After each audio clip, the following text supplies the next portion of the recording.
সকালে ঘুম থেকে উঠেছি, তারপরে আবার জেপ্টোতে অনলাইন করেছি। তাও ভাবছিলাম যে কলার পাতাটা পাবো কি না, কারণ বেশিরভাগ সময় আউট অফ স্টক থাকে।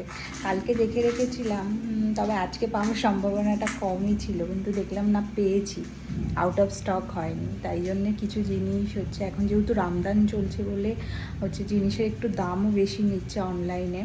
কিন্তু দেখলাম কলার পাতাটা 14 টাকা ছিল, 14 টাকাই নিয়েছে, 2 পিস কলার পাতা দিয়েছে। আর কোয়ালিটি খারাপ বলবো না, ভালো, মোটামুটি ভালো কোয়ালিটি দিয়েছে। কোয়ালিটিটা তোমাদেরকে দেখাচ্ছি।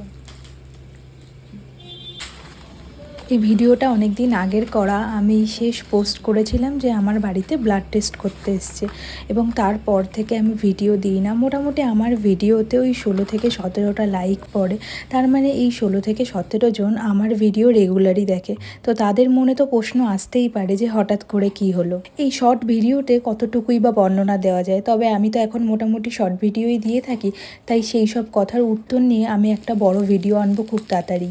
বহু বিজ্ঞ মানুষকে বলতে শুনেছি সমস্যাহীন জীবন হয় না, জীবনে সমস্যা থাকবে। আর আমরা যে সিটিতে আছি, যে সমস্যাগুলোর সম্মুখীন প্রতিনিয়ত হচ্ছি, সেগুলো কেউ ফেস করেনি এমন কেউ নেই। সমস্যাগুলো ভীষণ কমন, কিন্তু আমি চাই মানুষ জানুক।